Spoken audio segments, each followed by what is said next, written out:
Salam Bapak Ibu Saudara, kembali lagi di Studio Kristen Channel.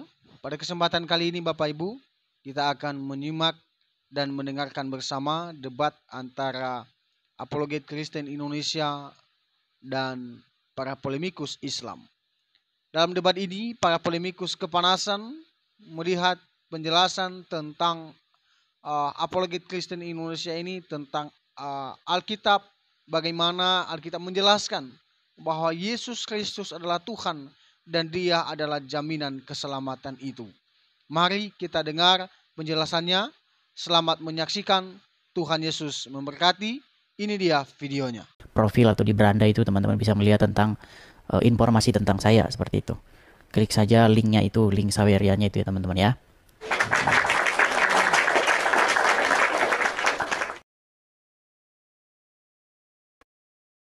Datang temennya ini kayaknya Halo everybody. Mana Gus Wapi, temanmu mana? Sudah ditunggu-tunggu dia. Nih. Yang ditanya si Wafi, kamu nunjukin orang lain. Si Wafi loh, Wafi.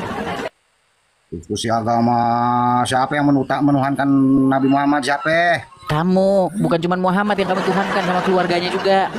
Sama turun-turunannya. Gimana ini belum tobat-tobat nih? Tuhan pencipta alam semesta lahir setelah dalam. Ngalu. Coba kalau kamu itu mau berdiskusi, coba kamu itu menyerang apa yang dipercaya oleh kekristenan. Masa kamu menyerang apa yang tidak diyakini? Menyerang apa yang tidak diyakini. Nah, itu namanya strawman argumen. Tahu nggak strawman argumen? Menyerang sesuatu yang tidak diimani, yang tidak dipercaya oleh lawan. Yesus kawin sama siapa? Yesus kawin sama siapa, yo? Yesus tidak kawin. Yang kawin itu Muhammad. Yang memiliki kekuatan seksual setara dengan 30 laki-laki. Belajar. Kalian mau dengar nggak? Kalian mau dengar video ini nggak nih? Nih, sebentar ya, sabar ya. Video siapa-siapa, Bahlul. Loh, ini pengakuan Muslim sendiri. Gimana? Ini Muslim sendiri yang mengakui. Tapi nanti kita bisa ngambil saudara-saudara. Coba nih ya. Coba nih, kalian dengar ya. Yesus sunat nggak Yesus? Coba nih ya. Kamu mengiyakan bahwa Nabi Muhammad Raja Seks. Yesus itu ada. Oke.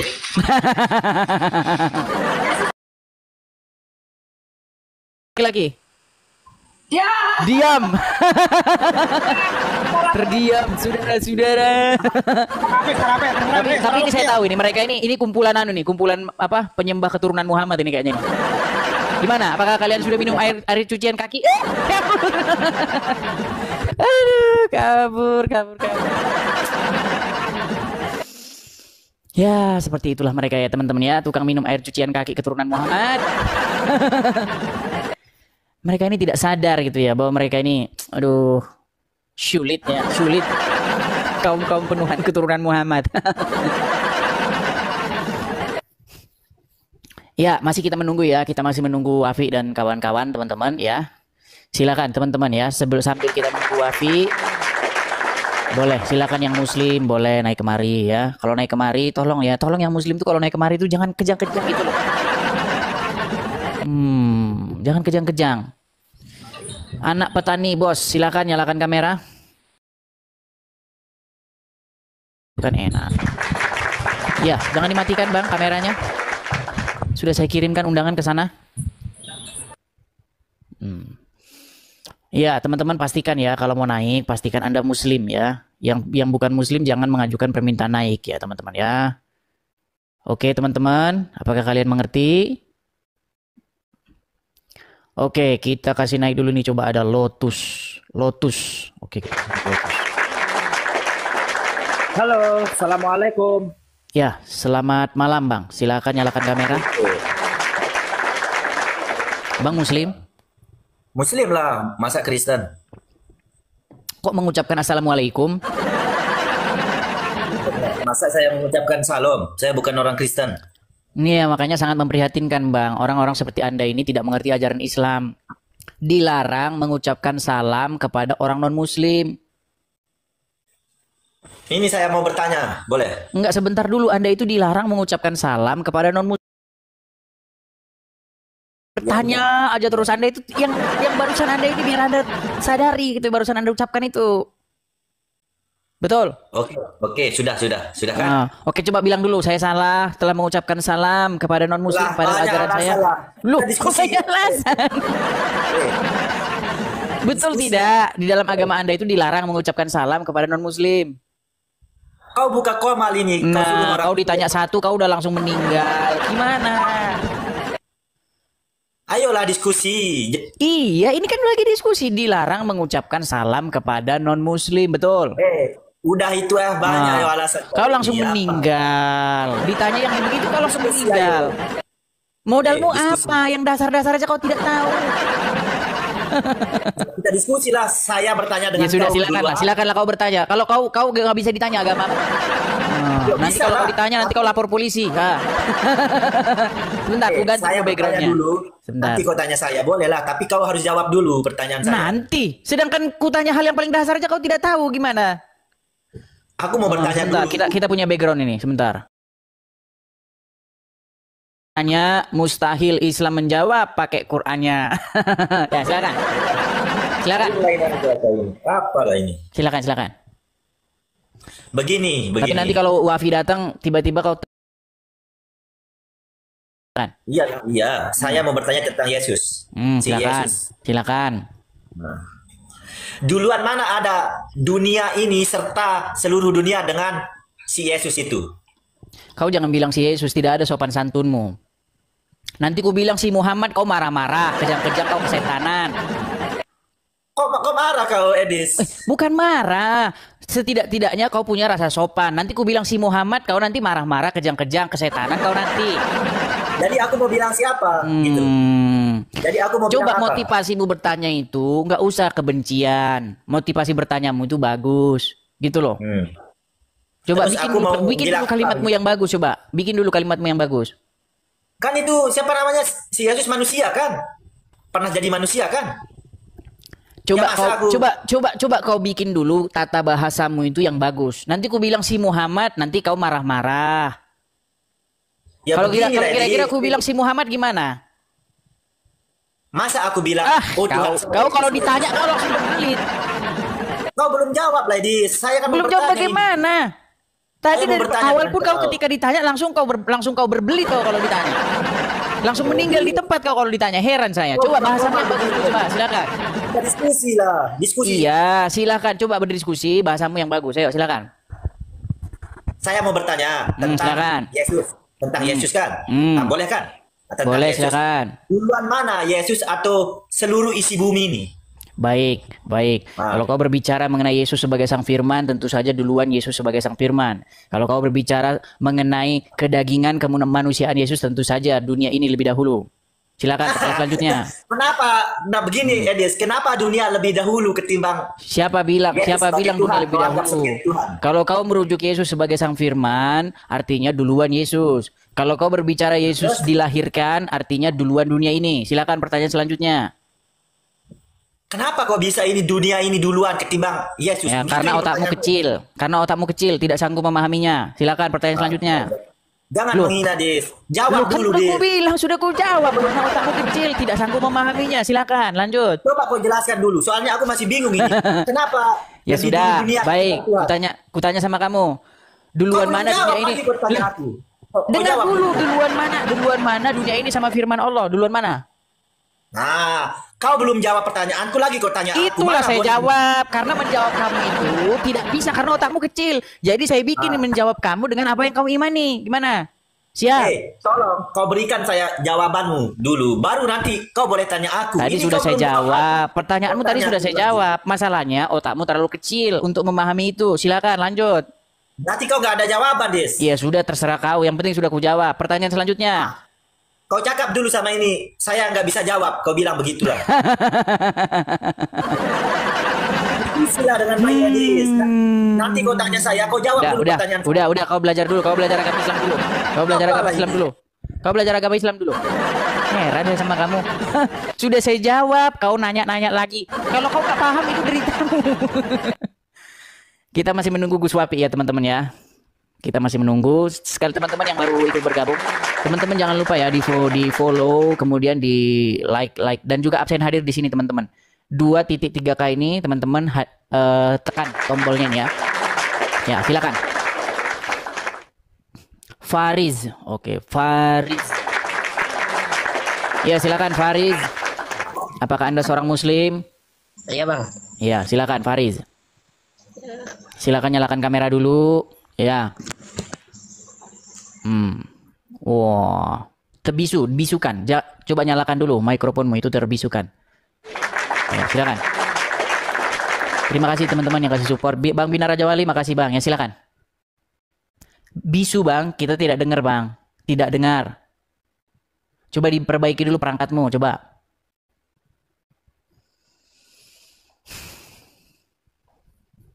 Teman-teman bisa mendengar suara dia?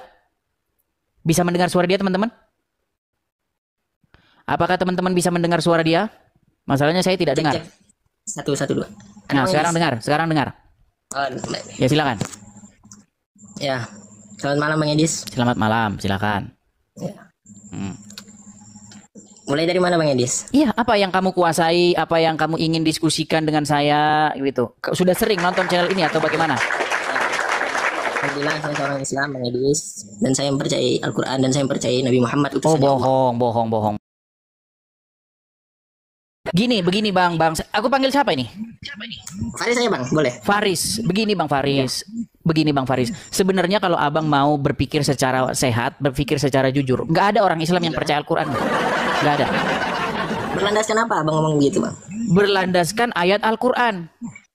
Ya, Surat An-Nahl ayat 89. Ayat 89. Nah, Abang sudah pernah mempelajari Al-Quran nggak sebelumnya? 13 tahun Bang saya pelajari. Nggak ada orang Islam yang lebih ngerti Al-Quran daripada saya. Baik Bang, Abang belajarnya sama siapa saya tanya? Belajarnya sama siapa? Ya sama Al-Quran lah, gimana? Secara teks gitu atau cuma terjemahan? Ya kepada Al-Quran belajarnya. Kalau kalian kan belajarnya sama ulama. Makanya kalian itu nggak mempelajari Al-Quran. Kalian itu mempelajari apa isi kepala ulama. Itu yang kalian pelajari. Berarti tidak punya guru kan? Gimana? Tidak punya guru berarti? Tidak punya guru gimana? Yang mengajari begitu? Iya, udah saya pecat. Gitu. Sudah saya pecat gurunya. Oh, sudah saya kenapa bisa? Karena dia bukan ngajarin saya Quran, dia ngajarin saya biar jadi orang Arab. Loh, betulan Bang. Waktu saya baca Quran, saya masih ingat itu kejadian 13 tahun yang silam. Gini saya baca, Qul huwallahu ahad, Allahu somad. Dimarahin saya, dimarahin. Qul huwallahu ahad, tapi Qul huwallahu ahad, harus gitu. Dalam hati saya ini mau mengerti Al-Quran, bukan saya mau membuat mulut saya jadi mulutnya orang Arab, saudara.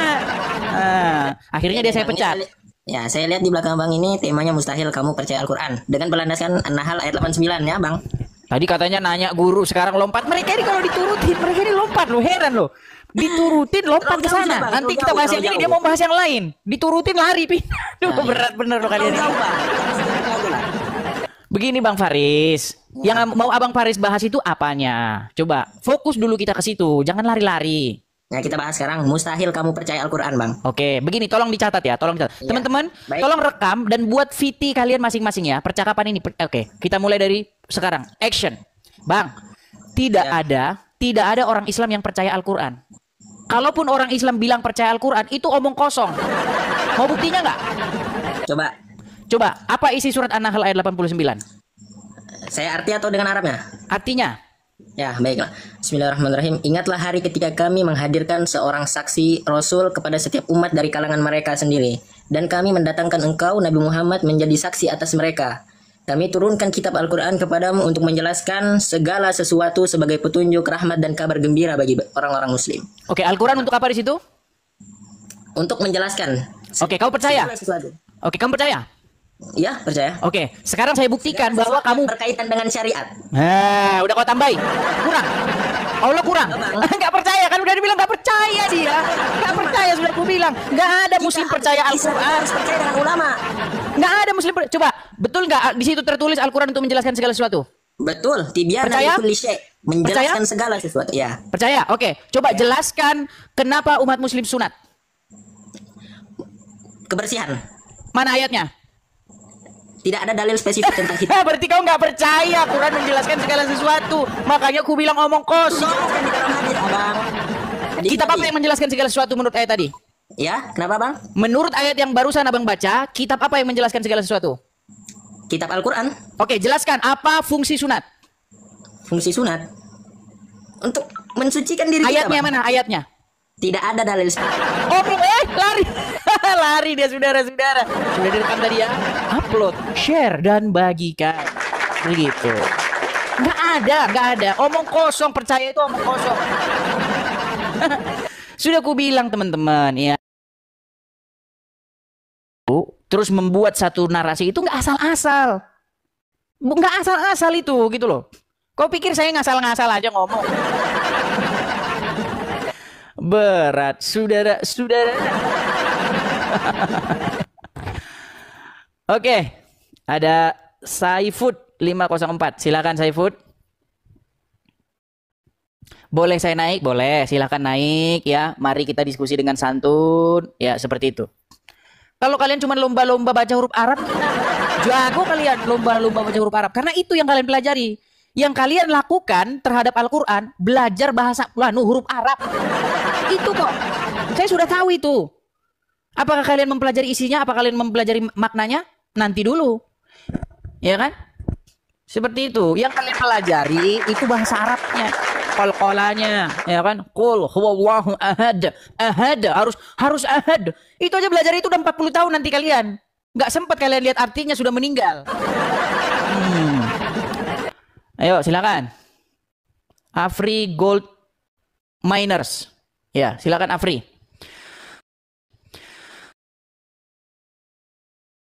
Put aja Masian ya. Oke ya, Afri nampaknya sinyalmu ya, saya turunkan dulu. Irfandi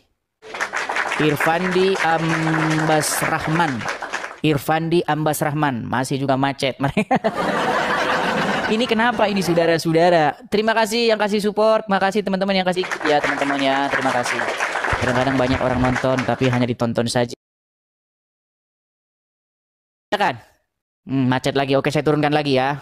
Apa yang terjadi di Indonesia ini? Apakah sinyal di Indonesia? Apakah gimana ini? Aduh, perasaan dulu waktu saya di Indonesia teman-teman, sinyal itu kenceng banget ini. Ini yang naik ini kok sinyalnya macet-macet semua. Saya naikkan tapi tidak nyambung-nyambung. Aduh, berat ini. Atmatasa. Macet lagi tuh. Sudah 3 orang saya naikkan tapi masih aja dia muter. Sudah 3 orang saya naikkan tapi masih aja dia muter. Tuh, lihat itu. Atmatasa. Sudah 3 orang saya naikkan tapi masih lihat tuh. Atmatasa. Ya bang, ya bang, halo saya. Iya, kenapa dengan sinyalmu dan jaringanmu, Bang? Iya, kenapa dengan sinyalmu? Coba perbaiki dulu sinyalmu, Bang. Masalahnya menggema di sini. Coba perbaiki dulu sinyalmu, Bang. Masalahnya menggema di sini. Heran, saya heran. Kenapa sih? Oke, Ahmad Yudi.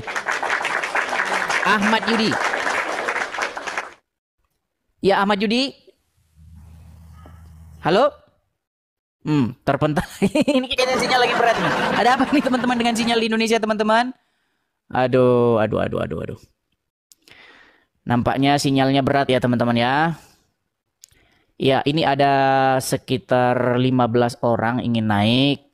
Tapi tentu saja ya, teman-teman ya, yang saya naikkan itu hanya yang muslim ya. Tolong yang Kristen, tolong sekali ya, jangan mengajukan permintaan naik.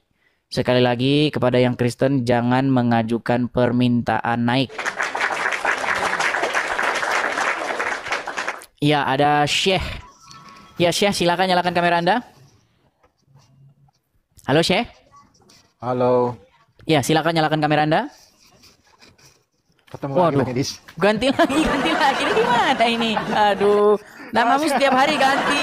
Besok ganti gimana? Karena banyak yang ngejar lah. Ini Gus Wapi nanti sesudah Isa mungkin ya Gus Wapi. Oh, udah ngasih tahu. Oh enggak cuman kayaknya kan tanggung, kayaknya gitu. Ini kan baru adan.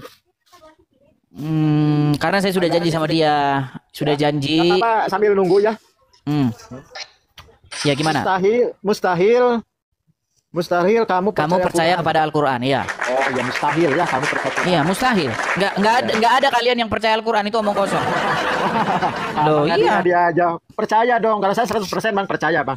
Oke.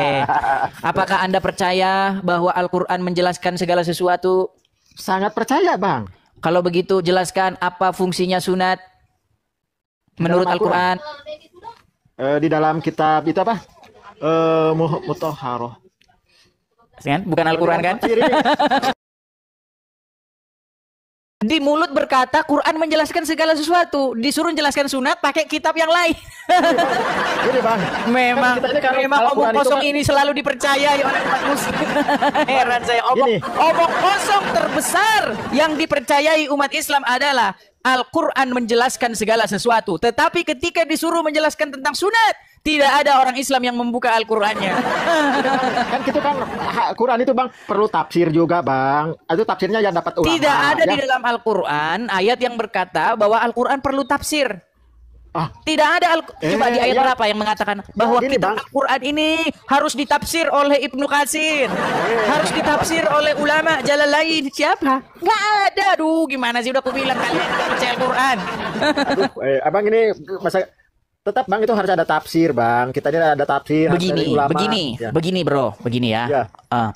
Kalau kita bicara tentang Al-Quran, harusnya apa yang tertulis di dalam Al-Quran itu sendiri, betul? Betul. Nah, ada nggak tertulis di dalam Al-Quran kalau Al-Quran itu perlu ditafsir?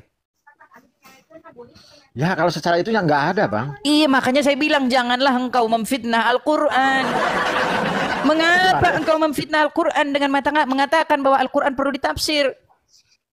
Gini Bang, kita kan Ini kalau sungguh nggak nekat yang nyata, saudara. pakai- Bang, contoh gini ya, contoh.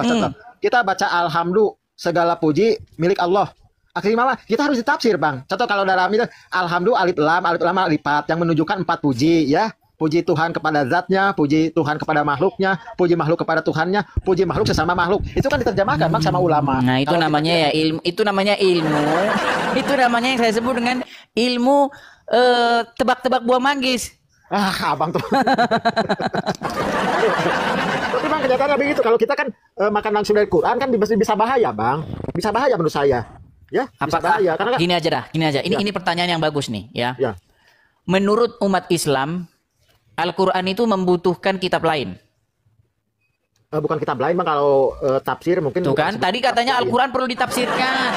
Sekarang apakah Al-Quran Kalau perlu ada- tafsir? Bukan. Ini gimana sih? Saya ngomong sekali ini sakit kepala loh saya ini, gimana sih? Ini Bang maksudnya kalau dibilang kitab kesannya gitu kitabnya banyak gitu kita buku lah bilangnya buku Begini lah, buku aja, tafsir begini aja, Ya, begini aja, ya. Syekh. Ya, begini, Ya, Syekh. ya. Dengarkan. Apakah Al-Quran membutuhkan kitab lain untuk menjelaskan dirinya? Perlu menurut saya Perlu. perlu. Kalau Muslim hanya berpedoman kepada Al-Quran, apakah dia akan tersesat? Bisa jadi juga Bang. Berarti Al-Quran kitab yang menyesatkan. Oh tidak Bang. Nah, kan gimana? Makanya sulit sama kalian ini loh. Kalian ini telah menganggap bahwasanya Allah itu tidak kurang sempurna menyusun kalimatnya. Kalian menganggap bahwa Allah itu kalimatnya rancu. Kalian menganggap bahwa Allah itu tidak cerdas menyusun ayat-ayatnya sehingga kalian mengatakan itu ayat tidak bisa dipahami, harus ditafsir. Ya. Apa Allah tidak kurang cerdas menyusun maknanya sehingga disampaikan kepada Anda lalu Anda mengerti? Iya Bang, contoh Robbil alamin, Tuhan semesta alam. Objeknya kemana itu kan alam di situ kalau saya ada 5 alam nabatat, hawayaniyat, Ditambah-tambahin insaniat, lagi. malakut. Alam ini. Oke lah, Syekh, begini Syekh. Karena Syekh ini termasuk golongan kaum yang suka tebak-tebak buah manggis. Jadi mungkin Anda ngobrolnya dengan yang kepada kaum tebak-tebak buah manggis saya. Aduh. Begitu Syekh ya. Kita undang Ya, dulu siap. muslim-muslim yang Ya, lain. siap, Mohon siap, maaf siap, Syekh siap. kalau ada Ya, kata-kata nggak apa-apa, yang nggak apa-apa. salah Ya. ya. Oh, Oke, santai, terima santai, kasih. santai, ya. Terima kasih Syekh. Sampai bertemu lagi. Terima kasih.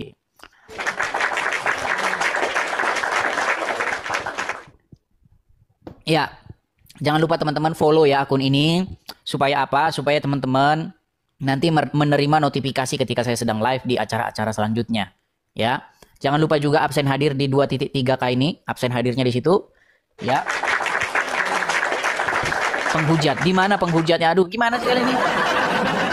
Penghujatnya di mana? Saya itu membaca Al-Quran, lalu saya sampaikan isi Al-Quran kepada kalian. Padahal saya Kristen loh, gimana sih kamu? Padahal saya Kristen. Ketika saya mempelajari Al-Quran, yang saya dapati apa yang tertulis dalam Al-Quran dengan apa yang saya dengar dari orang-orang Islam, nggak sama. Nggak sama. Gitu loh. Menurut Al-Quran, Al-Quran itu adalah kitab yang menjelaskan segala sesuatu. Menurut Al-Quran. Tapi menurut umat muslim, nggak nyambung. Kitab apa yang menjelaskan segala sesuatu? Jawab, A, hadis, B, Quran. Ayo, apa? Kau pasti nanti jawab apa? Kau jawab Quran. Tapi praktek di lapangan yang menjelaskan kitab hadis.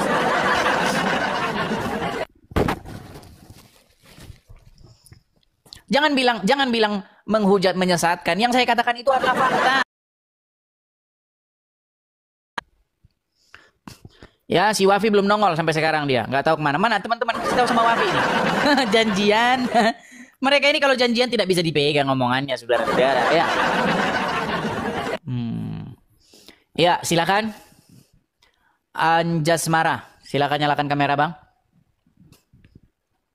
Silakan. Baik, kita turunkan ya. Kalau naik dan jadi batu hitam, langsung kita turunkan. Tolong ya, kalau naik, bicara. Jangan menjadi batu hitam. Aduh, gimana ini? Atmatasa, silakan nyalakan kamera Anda. Atmatasa. Baik, ini juga naik tapi menjadi batu hitam. Kita turunkan. Kalau sudah naik menjadi batu hitam, Anda kalau ngantri lagi, Anda tidak akan saya naikkan. Faris, ini kayaknya yang tadi nih. Makasih topinya, makasih. Halo Bang Ya, Edis. Faris, silakan nyalakan kamera. Jadi saya kena pelanggaran, enggak tahu Bang. Alasan saja Bang Faris. Kebetulan Bang. Nanti saya kasih lihat. Bang Faris, Ya. gini loh Bang Faris. Kita ini jangan dulu pakai dogma. Jangan dulu pakai yang namanya doktrin. Ya. Jangan membahas hal-hal yang bersifat iman. Karena itu sifatnya sangat subjektif. Ya kan? Sangat individual. Ya. Dan kebenarannya itu nggak bisa kita. Karena itu iman Anda gitu loh. Sekarang kita bicara yang logis-logis. Mau nggak? Islam, kalau membahas yang logis, banyak yang gaib dalam Islam Bang. Kita bahas yang logis, mau? Baik, apa itu? Betulkah Al-Quran menjelaskan segala sesuatu? Betul. Terdapat di Quran Surah An-Nahl ayat 89. Oke, kalau menjelaskan segala sesuatu, tolong jelaskan kepada saya apa fungsi berkhitan. Nah, fungsi berkhitan, saya bilang Bang, untuk membersihkan. Iya, ayatnya Bang. Itu kan Anda yang bilang, bukan Quran yang bilang. Al-Quran dengan hadis Bang Edis, itu tidak bisa dilepas. Nggak percaya mereka ini kalau Quran menjelaskan. Bang, barusan tadi menurut Quran yang menjelaskan itu Anda, hadis atau Al-Quran? Hadis dan Al-Quran. Coba baca lagi, coba baca lagi. Coba dibaca lagi ayatnya. Bismillahirrahmanirrahim. Saya baca ya Bang. Ingatlah hari ketika kami menghadirkan, langsung ya Bang. Kami turunkan kitab Al-Quran kepadamu untuk menjelaskan segala sesuatu sebagai petunjuk, rahmat, dan kabar gembira bagi orang-orang Muslim. Apa tujuan diturunkannya Al-Quran? Untuk menjelaskan. Menjelaskan segala apa? Segala sesuatu. Segala sesuatu. Sekarang, kitab apa yang menjelaskan segala sesuatu? Al-Quran. Bukan hadis. Hadis Nggak percaya kan? Nggak percaya. Mereka tidak percaya. Sudah saya bilang. Mustahil. Mustahil, Bang. Kalau kita menggunakan akal sehat kita, Bang, mustahil sesungguhnya Anda itu percaya Al-Quran. Nggak ada, Bang, orang Islam yang percaya Al-Quran itu. Nggak ada. Saya percaya. Iya, Bang, tapi di mulut. Kenapa ketika saya tanya Anda nggak percaya bahwa Quran itu menjelaskan segala sesuatu? Menjelaskan, tapi butuh yang lebih terperincinya, Bang. Berarti Quran tidak menjelaskan segala sesuatu? Bahasa Arab ini, Bang, kaya akan makna. Kuli ini, Bang, bisa diartikan Udah mulai sebagian. akrobat dah. Apa katanya belajar Al-Quran? Belajar bahasa Arab juga kah? Bang, saya ini 13 tahun. Bukan orang Arab. Jadi jangan diragukan lagi. Pengetahuan saya tentang Al-Quran jangan diragukan. Iya. Nggak ada di bawah kolong langit ini. Saya belum pernah Bahasa ketemu orang Al-Qurannya Islam saya yang lebih tanya, ngerti bahasa Quran, apa, Bang, daripada Bang? saya. Al-Qurannya bahasa apa, Bang, di dalamnya? Inggris. Al-Quran itu bahasa Arab. Ya kan? Al-Quran bahasa Nah, Arab. di situ bahasa Arabnya likulli, betul? Iya, betul. Segala-galanya, betul? Itu tanpa Ya. terkecuali, betul? Tidak. Karena di ayat yang lain ada kuliahnya. Saudara-saudara. Bang, Al-Quran kalau membutuhkan kalau tafsir, Bang. dikatakan gini bang, kalau dikatakan Allah mengetahui segala sesuatu, berarti adakah yang terkecuali? Tidak ada. Tidak ada. Al-Quran menjelaskan segala sesuatu, adakah yang terkecuali? Tidak ada. Tidak ada. Maka saya tanya kepada Anda, tolong jelaskan apa maksudnya orang Islam itu bersunat. Fungsi sunat itu buat apa? Anda bilang untuk membersihkan. Masalahnya jawabannya bukan dari Al-Quran itu tadi. Karena memang tidak Anda dapati di dalam Al-Quran, Bang. Jujur kita. Yuk. Fungsi hitan ini buat Anda ketaatan kita kepada Allah. Tidak ada ayatnya, Abang. Ajarannya Bang Nabi Faris. Ibrahim, Abang. Bang Faris. Ya. Adakah di dalam Al-Quran bahwa khitan itu tanda ketaatan? Kita mengambil daripada dalil untuk mengikuti Nabi Ibrahim. Apakah Ibrahim berkhitan di dalam Al-Quran? Tidak, cuman tidak disebutkan di Dari dalam Al-Quran. mana kita bisa kandap fitnah Ibrahim berkhitan, Bang? Di dalam Al-Quran tidak ada Ibrahim itu Tafsir, Abang. berkhitan. Tafsir. Apakah itu Al-Quran? Tafsir bukan Al-Quran. Penjelasan pendapat para ulama dan sahabat Tadi yang Nabi. barusan Anda katakan kitab yang menjelaskan Al-Quran atau ulama? Apa, Bang? Menurut ayat Nahl 89 tadi, kitab yang menjelaskan Al-Quran atau ulama? Al-Quran. Terus kenapa Abang tidak percaya Al-Quran, Bang? Apakah Al-Quran menyebut bahwa Ibrahim bersunat? Tidak, karena tidak terperinci. Kalau saya tunjuk ayatnya, coba dibaca surat Hud. Hud, ayat yang pertama, coba. Hud. Ya. Ayat 1 ya. Ya, Hud 1, 2, 3, coba. Sebentar, Bang. Alif Lam Ra, kitabun uhkimat ayatuhu summa fussilat min ladun hakimin khabir. Coba Inilah, artinya. Alif Lam Ra inilah kitab yang ayatnya telah disusun dengan rapi kemudian dijelaskan secara terperinci dan diturunkan. Terperinci. Anda bilang tidak terperinci. Tapi untuk penjelasan ulama, Bang. Menjebat. Aduh, berat sudah. Coba. Tidak segalanya. Inilah Karena ada kitab. Coba, inilah kitab yang apa, Bang? kitab yang telah disusun dengan rapi kemudian dijelaskan secara terperinci Oke, betul terperinci? tentang syariat-syariat agama. Cuma Harus ditambahi lagi, saudara-saudara. Tentang syariat agama. Bang, bolehkah menambah-nambahi firman Allah? Tidak boleh. Kenapa Anda tambah-tambahi? Saya tidak menambahi, saya mengikuti pendapat ulama. Karena saya tidak alim, saya mengikuti ulama, Bang. Mengikuti ulama. Kalau ulama ngikutin siapa? Ulama ngikutin sahabat Nabi, pendapat sahabat ngikutin pendapat Rasul. Sahabat Bang. ngikutin siapa? Sahabat ngikutin Rasul, hadis dan Rasul Al-Quran. ngikutin siapa? Rasul ngikutin apa yang diwahyukan oleh Allah. Al-Quran, betul? Betul. Iya, jadi muaranya Al-Quran, betul tidak? Gurunya Al-Quran, betul tidak? Iya. Nah, kenapa Anda sekarang tidak percaya dengan Al-Quran? Saya percaya. Bang, kalau Anda percaya, harusnya Quran Anda imani sebagai kitab yang memberi penjelasan, kitab yang menjelaskan segala sesuatu. Makanya tolong jelaskan pakai Al-Quran, Bang. Fungsi umat Islam bersunat itu apa? Media terputar-putar. Aduh. Ya kita mutar, Bang, karena Anda tidak percaya. Gini, intinya begini, Bang. Sebenarnya begini. Ya. Sulit sebenarnya bagi kita itu untuk menerima Al-Quran. Gini, sebenarnya bukan di hati, di akal logika, di akal sehat kita, di logika kita, itu sesungguhnya harus menyimpulkan bahwa Al-Quran itu tidak dapat dipercaya. Karena dia bilang dia menjelaskan segala sesuatu, tapi ternyata nggak menjelaskan segala sesuatu, Bang. Betul nggak? Contoh, saya kasih contoh begini. Contoh, saya punya buku nih, saya beli buku, ya kan? Ya. Saya tulis di judulnya, buku ini menjelaskan segala sesuatu yang ingin kamu tahu. Saya buka, cara membuat bakso. Saya buka dari halaman pertama sampai halaman 500.000 nggak ada. Bohong nggak buku itu, Bang? Macet. Sudah disuruh. Bohong nggak buku itu? Abang. Ya, jadi Bang, tentang hitan ini Bang, kan sudah dijelaskan juga di dalam hadis Nabi.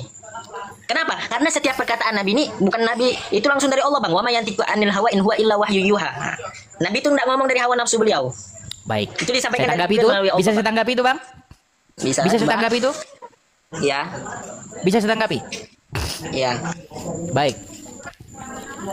Tertulis di dalam surat An-Naml ayat yang ke berapa? 4 atau ke-6 ya. Dikatakan wa ma yanti yuha, yang artinya tidaklah yang terucap dari mulutnya itu berdasarkan hawa nafsunya, melainkan apa yang diwahyukan kepadanya. Betul? Betul. Jadi segala ucapan Muhammad, segala ucapan Nabi itu tidak berdasarkan hawa nafsunya, tetapi berdasarkan wahyu. Betul? Betul. Oke, baik. Pernahkah Nabi mengucapkan sesuatu berdasarkan hawa nafsunya? Tidak berarti Bang, karena sudah ada firmannya. Baik. Pernahkah Anda mendengar bagaimana Muhammad bertemu? Saya harus pakai istilah Nabi ini. Saya harus jadi ustaz dulu. Jadi syekh dulu saya. Pernahkah Anda mendengar cerita bahwa Nabi pernah bertemu dengan para petani kurma di Madinah? Lalu Nabi mengatakan, Saya belum pernah. baik, saya ceritakan hadisnya, ya. Jadi hadis itu Di bercerita dalam kitab apa nih Bang? Kitab apa? di dalam kitab Sahih Muslim ada, Sahih Bukhari ada. Muslim.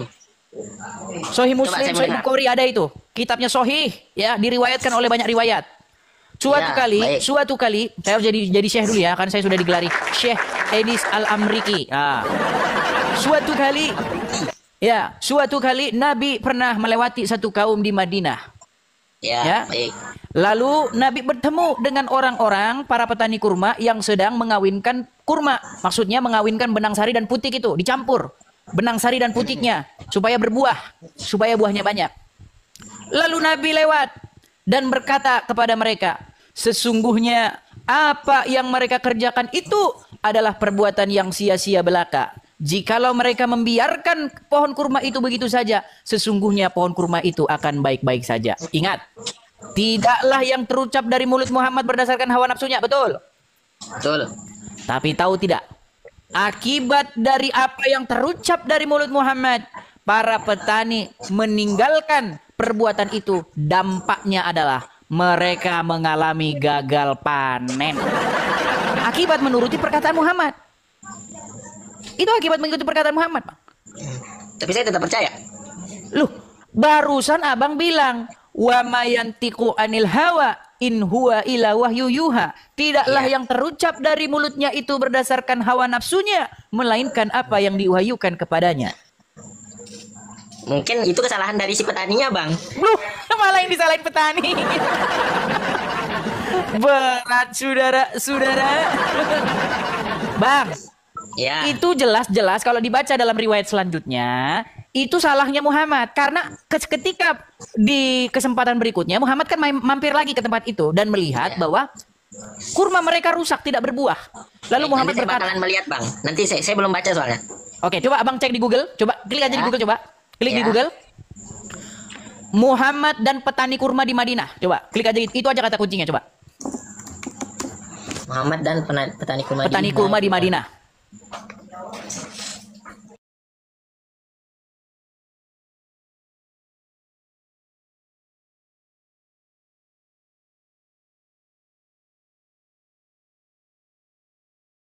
Lalu beliau bersabda, sekiranya mereka tidak melakukannya, kurma itu akan tetap baik. Tapi setelah itu ternyata kurma tersebut tumbuh dalam keadaan rusak. Hingga suatu saat Nabi SAW melewati mereka lagi dan melihat hal itu. Beliau bertanya, ada apa dengan pohon kurma kalian? Mereka menjawab, bukankah anda telah mengatakan hal ini dan hal itu? Beliau bersabda, kalian lebih mengetahui urusan dunia kalian. Nah, berarti Muhammad ngaku salah kan di situ?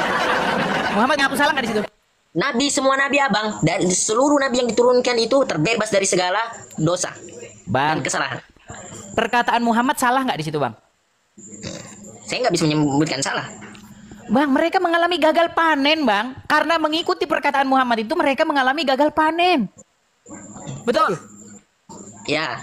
Gagal panen itu akibat kesalahan atau akibat akibat dari perkataan Muhammad itu benar atau salah? Salah. Salah. Jadi Muhammad mengucapkan kesalahan dari mulutnya, betul? Betul. Nah, padahal ayat Quran mengatakan wa ma yantiqu anil hawa in huwa ila wahyu yuha. Makanya saya bilang, Bang, kita tidak layak mempercayai Al-Quran, Bang. Karena kalau dibandingkan, dipraktekkan, ternyata dia salah mengucapkan sesuatu berdasarkan hawa nafsunya. Coba baca lagi hadis yang bagaimana hadis tentang Abdullah bin Amr yang menulis segala perkataan Muhammad, lalu Muhammad menunjuk mulutnya. Coba ketik aja di Google biar muncul lagi hadisnya itu. Abdullah bin Amr. Ya, Abdullah bin Amr Muhammad kebenaran. Coba itu aja kata kuncinya, nanti muncul itu. Muhammad Menunjuk jari ke mulutnya dan berkata tidak keluar darinya kecuali kebenaran. Yuk.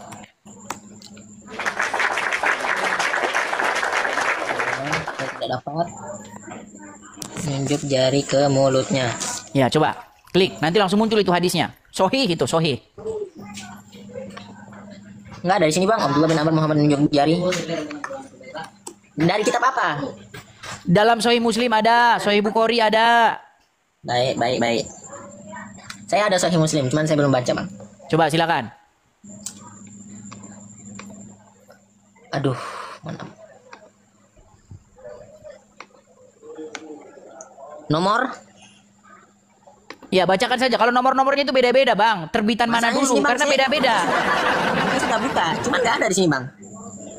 Baik, gini. Kata kuncinya ini saja ya. Coba ketik aja di situ. Sebentar, hadisnya di sini, saya tulis dulu di sini. Masalahnya beda-beda, Bang. Kalau di sini hadisnya di sini pakai sunnah.com, tapi yang bahasa Inggris, Bang. Ya kan?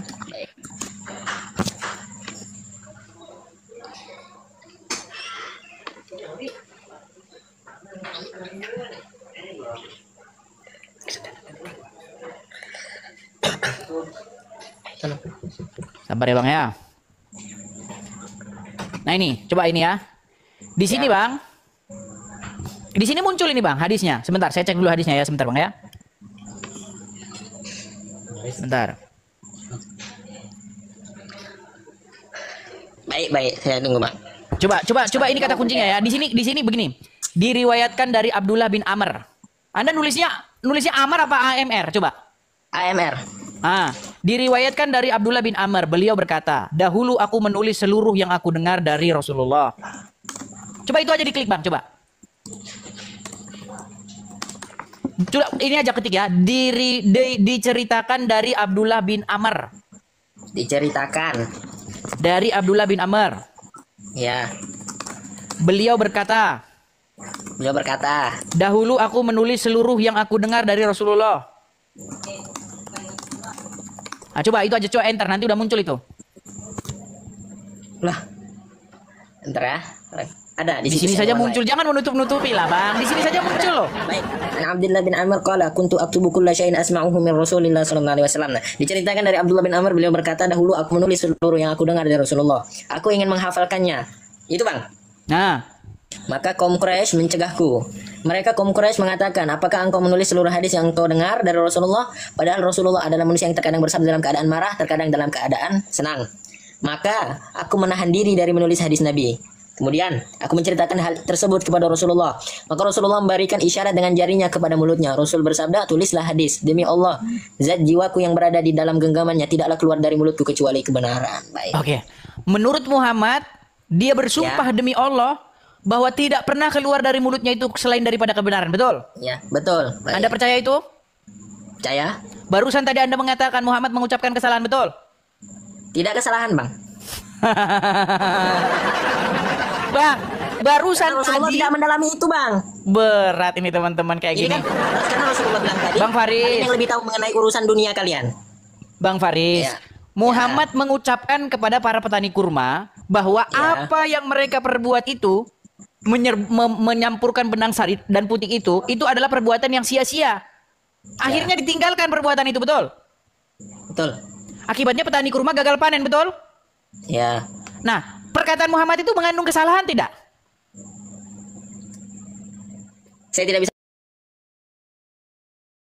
Kepada diri sendiri. Enggak. Oke, coba pertama dengan Al-Quran aja nih, coba. Ya, baik. Ya. Coba dibacakan, Bang. At-Tahrim ayat. Berat ini saudara-saudara. Wahai Nabi Muhammad, mengapa engkau mengharamkan apa yang dihalalkan Allah bagimu? Engkau bermaksud menyenangkan hati istri-istrimu. Allah Maha Pengampun lagi Maha Penyayang. Baik. Oke. Sudah. Betul tidak di situ Muhammad mengharamkan apa yang halal? Baik, betul. Salah nggak dia di situ? Salah. Salah. Itu Udah dibilang. ada asbabun Oke. nuzulnya. Kenapa bisa turun ayat itu ada, Bang? Baik. Menurut riwayat-riwayat diceritakan bahwa Muhammad itu minum madu di rumahnya Zainab. Lalu Zainab. cemburulah istri-istrinya. Betul? Ya.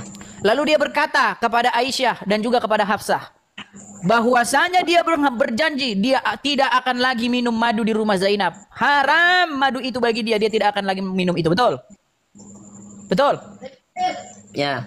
Atau abang baca dulu lah, jangan nampaknya abang ragu-ragu ini. Coba baca dulu, kita pas babul nuzulnya coba. Sebabun nuzul.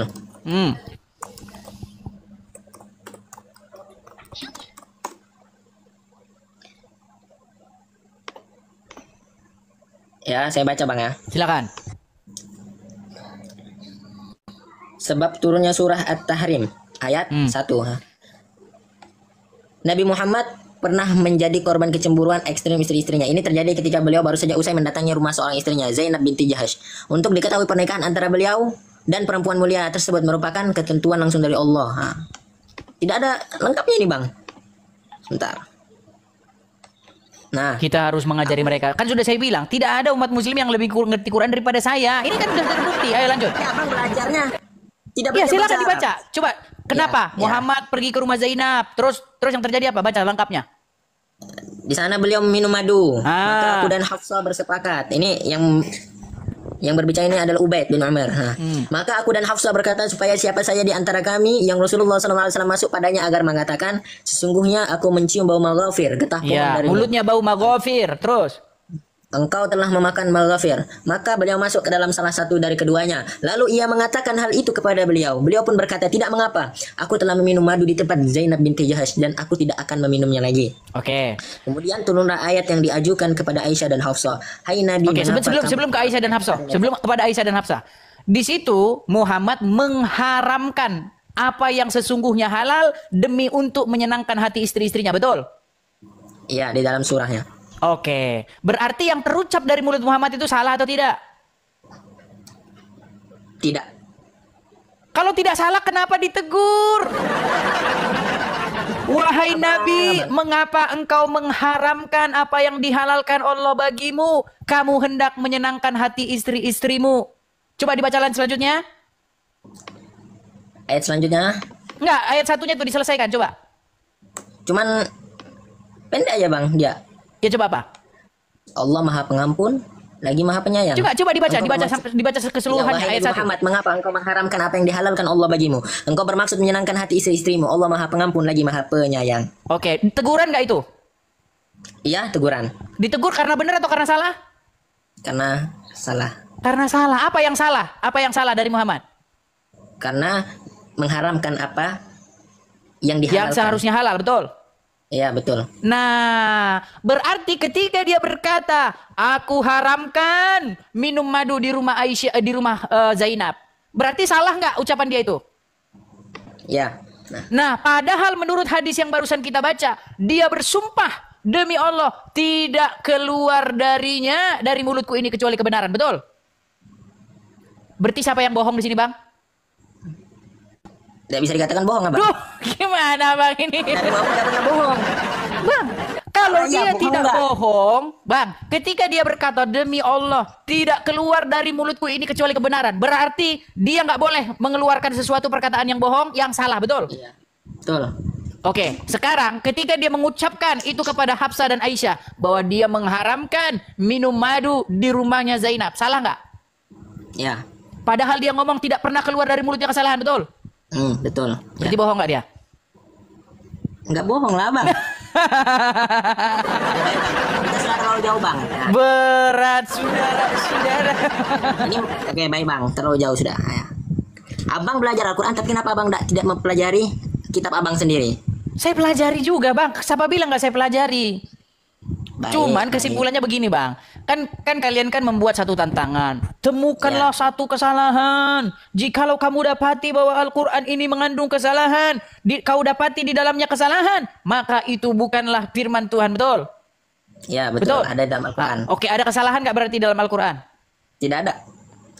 Kitab Menurut terakhir. Al-Quran, semua yang diucapkan Muhammad adalah wahyu, bukan berasal dari hawa nafsunya, betul? Ya. Tetapi menurut Al-Quran Ketika juga beliau Muhammad menjadi mengucapkan sesuatu yang salah, betul? Apa, Bang? Menurut Al-Quran juga Muhammad mengucapkan sesuatu yang salah, betul? Ya, ada. Berarti ketika dia mengucapkan sesuatu yang salah, apakah itu berasal dari hawa nafsunya atau berasal dari Allah? Hawa nafsu. Cuman, Bang, ini Berat, Penjelasannya. berat. Nabi Muhammad, Bang, adalah manusia juga. Tetapi beliau manusia yang sempurna. Yang ngomong dia bukan manusia siapa, Bang? Yang jadi permasalahan menurut Nabi Muhammad itu juga pernah Al-Quran, bohong. semua yang diucapkan dia itu adalah wahyu, tidak berasal dari hawa nafsunya, betul? Ya, betul. Tetapi nyatanya apa yang terucap dari mulut dia salah, betul? Ketika Ya, salah itu benar. berarti dia mengucapkan dari hawa nafsunya nggak? Iya. Itu semua ada hikmahnya, Bang. Oke, sudah datang Gus Wafi. Kita akhiri dulu, nanti kita lanjut lagi, Bang ya. Saya kalau ganti tema baik, Bang. Makasih. Oke, Bang. makasih Bang. Mohon maaf kalau ada kata-kata yang salah, jangan disimpan di dalam hati ya. Saya banyak belajar dari Abang. Baik, terima kasih. Akhirnya diakui ya bahwa tidak ada umat muslim yang lebih ngerti Al-Quran daripada saya selama saya bertemu dengan umat muslim, Bang. Oke? Saya bakal belajar dan saya bakal ketemu Abang lagi. Baik. Oke, terima kasih. Besok saya tunggu datang lagi. Ya itulah teman-teman. Ya akhirnya sudah datang Gus Wafi. Kita mulai. Ya. Ternyata dia menepati janjinya. Aku pikir dia lari, saudara-saudara. Saya sedang di Jakarta soalnya, ada di apartemen. Oke. Ya teman-teman sekalian, seperti yang saya katakan di awal tadi, sebenarnya acara kita hari ini itu diskusi lagi dengan Gus Wafi ya. Seperti kami sudah inbox ya, sudah kami bicara di kolom komentar ya, di chat, bahwa Gus Wafi ingin membahas mengenai tema tentang penyaliban, begitu ya Gus ya? Oke. Karena Gus Wafi yang punya tema, ya saya rasa Gus Wafi dulu lah yang mengemukakan apa maksudnya. Silakan. Ya belum, ini sudah habis banyak waktunya nih. Setelah ini ya. Oh ya, boleh. Ya, mungkin Gus Wafi juga baru ini. Teman-teman ya, sambil menunggu waktunya berjalan, teman-teman. Bagi teman-teman yang baru ikut bergabung, ya teman-teman jangan lupa follow akun ini karena banyak akun-akun palsu di luar sana ya, banyak akun-akun yang mengatasnamakan Edis TV padahal bukan Edis TV. Nah, kepada teman-teman yang di YouTube juga, kepada teman-teman yang menonton di YouTube, teman-teman bisa mengecek langsung akun asli saya ya di YouTube saya itu juga sama Edis TV juga. Karena di YouTube pun sudah ada akun palsu saya. Sampai dibikin akun palsu gitu loh.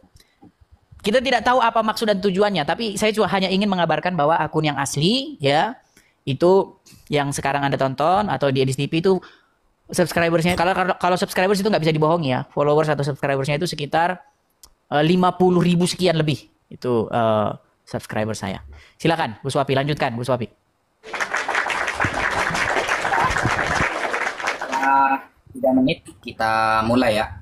Setelah 3 menit ini kita mulai, saya dulu, nanti Mas Edis yang melanjutkan dengan tema penyalipan sosok yang bernama Yesus di dalam Kristen, Isa di dalam agama Islam.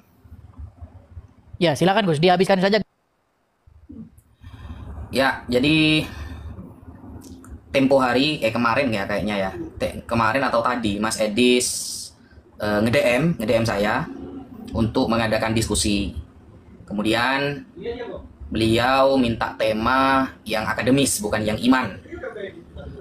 Maka saya mengajukan tema penyalipan dan ternyata disetujui. Jadi apa yang kita bahas sekarang murni untuk mengedukasi teman-teman pemahaman tentang Yesus di dalam Kristen dan Nabi Isa di dalam agama Islam. Dan ini kaitannya sangat sangat viral di masa dulu tentang penyalipan ini, viral banget. Cuma bedanya Kristen meyakini yang disalib adalah Yesus. Islam meyakini yang disalib bukan Yesus.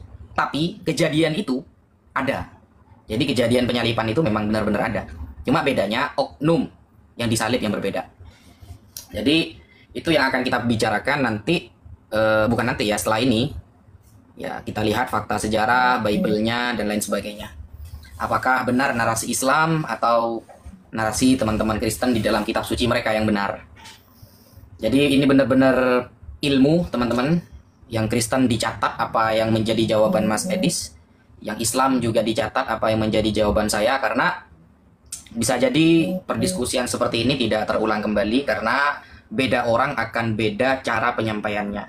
Kita akan melihat nanti Mas Edis apakah bisa bertahan dengan beberapa pertanyaan dari Islam ya, karena belum diskusi saja topinya sudah berwarna merah, sudah panas. Kemarin aslinya pakai topi warna putih, ternyata sudah langsung merah sekarang. Sepertinya menggunakan raja terakhir sekarang ini ya, jurus terakhir sebelum beliau game over setelah ini guys. Jadi ya kita akan membahas tentang penyalipan, dan ini bukan hanya tentang keimanan tapi juga tentang validasi sebuah kitab suci. Seperti itu ya. Ini waktunya sudah selesai. Saya akan mulai dulu. Baik, silakan Bu Suwardi. Ya. Silakan Gus Wapi paparkan apa maksudnya dan apa poin-poinnya. Silakan. Oke, bismillahirrahmanirrahim. Assalamualaikum warahmatullahi wabarakatuh. Alhamdulillah wassalatu wassalamu ala Rasulillah Sayyidina Muhammad ibn Abdillah wa ala alihi wa sahbihi wa man wala amma ba'd. Sahabat muslimin yang dirahmati oleh Allah dimanapun kalian berada, dan teman-teman Kristen, satu bangsa, satu negara, satu bineka tunggal ika, bukan bineka tunggal mikana. Di sini kita akan membahas tentang bab penyalipan, guys ya. Di dalam Islam hanya ada satu ayat. Di dalam Al-Quran hanya ada satu ayat secara tegas mengatakan Nabi Isa tidak disalib. Anggaplah kita menganggap bahwa oknum ini sama, tanpa membahas tentang perbedaan-perbedaannya, karena sekelas seorang penulis di dalam kekristenan, dan dia memiliki website besar, dan website ini dijadikan rujukan oleh banyak debater Kristen, namanya Ibu Dita Wahyu. Beliau mengatakan secara tegas bahwa Yesus dan Isa adalah sosok yang sama, cuma cara menceritakannya memang berbeda antara dua kitab suci. Kenapa? Karena kita tidak akan pernah menemukan sosok yang lahir tanpa seorang ayah dan ibunya bernama Maria atau Maryam adalah dua sosok. Gak ada. Dalam sejarah pasti merujuk kepada satu oknum ini. Cuma ketika dua kitab suci ini bercerita tentang satu sosok ini, maka ada kemungkinan A yang benar atau sangat tidak mungkin juga salah keduanya, karena oknumnya memang benar-benar ada. Nah, tema ini adalah tentang penyalipan. Di dalam surah An-Nisa ayat 157 ya. Di sana secara tegas Allah menyampaikan wa qaulihim inna qatalnal masiha Isa bin Maryam. Ketika orang-orang Yahudi telah yakin, mereka merasa yakin bahwa mereka telah membunuh Nabi Isa, tetapi secara tegas Allah menolak pembunuhan tersebut, penyalipan tersebut, dengan mengatakan bahwa wama qataluhu wama salabuhu. Mereka tidak membunuh, mereka tidak menyalib. Bahkan ayat selanjutnya mengatakan wama qataluhu yakinan. Mereka sebenarnya tidak benar-benar yakin sedang membunuh Nabi Isa alaihi salam. Apa yang saya sampaikan akan kita buktikan nanti, baik dalam fakta sejarah, bukan dari tangan-tangan orang Islam saja. Kita akan menampakkan fakta-fakta sejarah juga dari kalangan kekristenan, dari kalangan Yahudi, bahwa penyalipan ini benar-benar meragukan siapa yang sebenarnya disalib. Penyalipannya ada, kejadian penyalipan itu ada. Tapi siapakah sosok yang disalib? Itu yang menjadi perbedaan pendapat. Sehingga pada muqaddimah ya, awalan dari saya sampaikan tadi, ketika Al-Imam Fakhruddin Ar-Razi di dalam tafsirnya Mafatihul Ghaib menyampaikan, inna tawaturan nasara yantahi ila aqwamin qalilin, bahwa sanad atau kemutawatiran kabar tentang tersalibnya Yesus atau tersalibnya Nabi Isa itu hanya sampai kepada orang-orang yang sedikit, yang bisa jadi mereka berbohong dalam mengabarkannya. Nanti kita akan buktikan bahwa tawaturan nasara, kemutawatiran kabar itu dari kalangan orang Nasrani sendiri masih banyak simpang siur, saudara. Masih banyak sekali yang simpang siur. Dan bahkan di dalam kitab-kitab orang Yahudi juga termaktub, tertulis, terkonsumsi oleh masyarakat di saat itu bahwa yang tersalib apakah Isa, apakah bukan. Karena kalau kita lihat, Nabi Isa tidak banyak kenal masyarakat. Yesus tidak banyak kenal masyarakat. Dia tidak sering keliling kota, keluar kota tidak sering. Dan dia hanya terkenal nama dan ajarannya, tapi orang-orang nggak tahu sama orangnya. Masyarakat banyak yang nggak tahu bahwa mana orangnya. Sampai orang Romawi sendiri minta bantuan Yudas untuk memberitahu yang mana yang bernama Yesus. Bayangkan. Orang yang akan mengeksekusi sendiri masih minta tolong sama Yudas mana orang yang bernama Yesus. Jadi sebenarnya orang-orang nggak tahu sama wajahnya yang mana, oknumnya yang mana, nggak tahu. Makanya nanti kita akan buktikan bahwa Islamlah yang sebenarnya benar-benar memuliakan sosok Yesus atau Nabi Isa alaihissalam tanpa menuhankannya. Mungkin sekian mukadimah dari saya. Terima kasih teman-teman, terima kasih ya. Baik, saya tanggapi ya, saya tanggapi. Baik, ada satu poin yang ingin saya garis bawahi ya, bahwa ada kata-kata mereka betul-betul tidak yakin.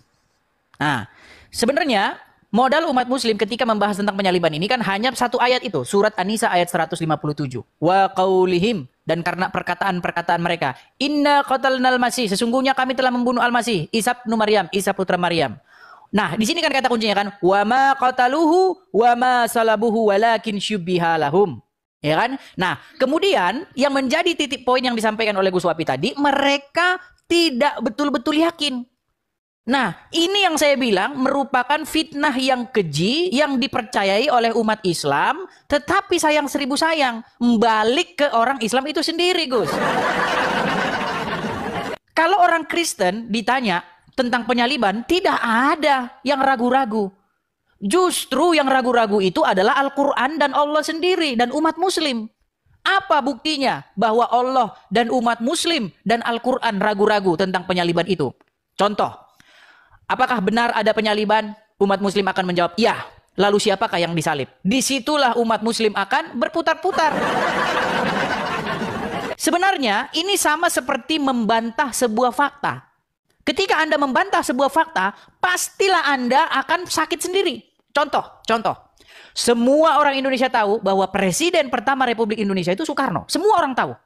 Tercatat dalam sejarah, disaksikan oleh para saksi mata. Semua orang tahu. Lalu muncul orang dari Arab 700 tahun kemudian setelah peristiwa proklamasi. Muncul orang dari Arab berkata, sesungguhnya Presiden pertama Republik Indonesia bukanlah Soekarno. Mereka sungguh ragu-ragu. Siapa yang ragu-ragu? Kalau begitu tanya balik. Oke, jika kamu mengatakan bahwa Presiden pertama Republik Indonesia bukan Soekarno, lalu siapa? Sesungguhnya itu bukan urusan kami. Loh. Jika Anda ingin membantah sesuatu, harusnya Anda memberikan kejelasan. Masa bantahan tidak lebih jelas daripada yang dibantah?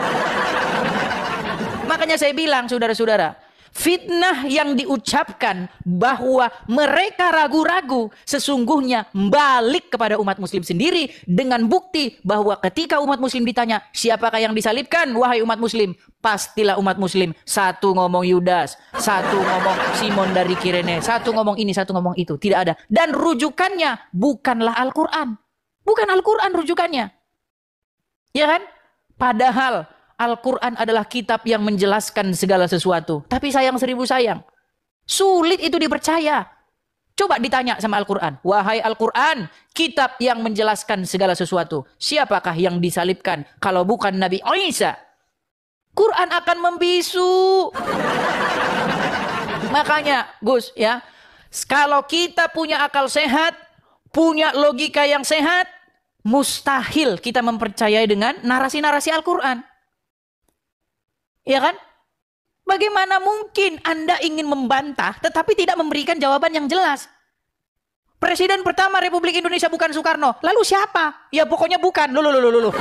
Masa bantahan seperti itu? Kalau membantah itu harus jelas. Ya, lagi pula banyak logika-logika kacau di situ. Ya kan? Yang disalibkan siapa? Kenapa orang bersalah jadi ditumbalkan untuk menggantikan Aisyah? Ya, apa bapak ibunya nggak nyariin? Apa istrinya tidak nyariin kalau dia punya istri? Siapa yang disalibkan ini? Itulah misteri yang sampai sekarang tidak ketemu.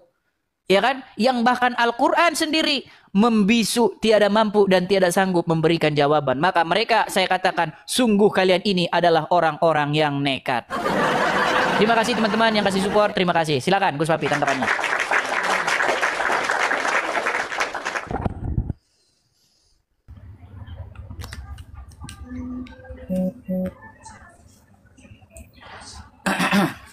Oke, bismillahirrahmanirrahim. Saya harap nanti ya Mas Edis bisa menyampaikan data ya. Bukan hanya framing semata untuk memuaskan semua mata tanpa ada dalil yang dibaca. Jadi begini Mas Edis ya. Justru ya, ini menunjukkan kebenaran Al-Quran. Al-Quran secara tegas Mas Edis mengatakan tidak terbunuh. Lalu Mas Edis bilang nih, lalu siapa yang dibunuh? Siapa yang disalibkan? Para ulama dalam meneliti sebuah penyalipan, para sejarah, ternyata salah satu pendapat yang kuat adalah yang dibunuh adalah Yudas Zakaria Yuto, atau kita katakan Yudas Iskariot. Nah, apa yang saya sampaikan ternyata termaktub di dalam kitab suci Anda. Bahkan tidak semua Kristen teman-teman, kitab suci mereka ternyata sepakat bahwa Yesus yang disalib. Gak semuanya. Kita buktikan ya. Ini bukti pertama. Bantah pakai data ya. Bantah pakai data, jangan cuma ngomong-ngomong aja ya. Ada datanya Mas gitu. Ya. Ini ada sebuah buku Mas ya. Bukan karya Islam ini. Ini karya orang yang jauh ilmunya di atas Mas Edis ini. ada buku namanya Menguak Injil-Injil Rahasia yang ditulis oleh Desi Ramadhani SJ. Orang Kristen ini. Coba kita lihat pendidikan beliau. Ya, pendidikan dia kitab suci ya di salah satu fakultas yang tinggi yaitu Teologi Universitas Kekristenan. Bayangkan. Jauh kalau Mas Edis dibandingkan ini ya jauh lah. Mas Edis kan kelas TikTok. Kalau ini kan kelas profesor ini. Dia menulis buku tentang menguat Injil-Injil yang dirahasiakan. Ya, kenapa kok dirahasiakan Mas Edis? Kenapa? Apa kata dia di dalam penemuannya? Ya, pada halaman 78 sampai 79 dia menampilkan tentang yang namanya Injil Basilides.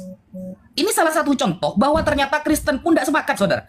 Basilides aktif mengajar di Alexandria pada masa kekuasaan Kaisar Hadrian pada abad 117 sampai 138 Masehi. Berarti abad kedua, bayangkan nih. Abad kedua, saudara. Sampean Anda kalau punya data yang lebih tua dari ini, saya katakan jempol.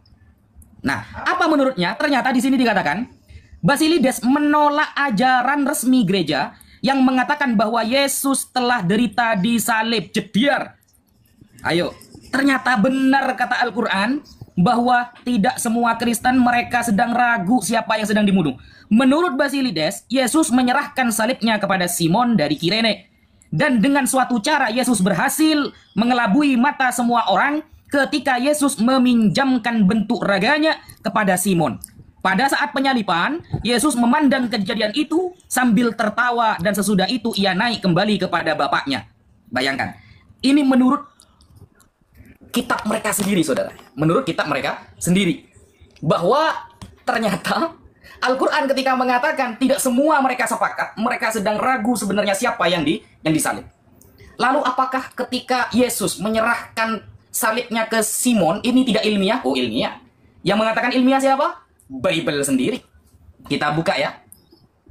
Di sini contohnya. Kita buka di bab tentang Matius 17 nomor 2. Ya. Matius 17 nomor 2, saudara. Ini jawab pakai data ya. Nanti ya. Jangan cuma framing-framing aja bisanya. Matius 17 nomor 2. Lalu Yesus berubah rupa, bayangkan. Wajar pendapat Basilides mengatakan bahwa Yesus tidak disalib, dia punya kekuatan berubah rupa. Di depan mata mereka, wajahnya bercahaya. Bukan hanya di Matius. Narasi ini juga diulangi oleh Markus 9 nomor 2. 6 hari kemudian, Yesus membawa Petrus, Yakobus, dan Yohanes. Dan bersama-sama dengan mereka ia naik ke sebuah gunung yang tinggi. Yesus berubah Baik, rupa. waktu sudah habis, Gus Wapi. Kita dengarkan ya jawabannya. Baik, saya tanggapi ya. Ya, pertama lagi-lagi kita kecewa ya dengan Gus Wafi ya. Sayang, seribu sayang ini Gus Wafi.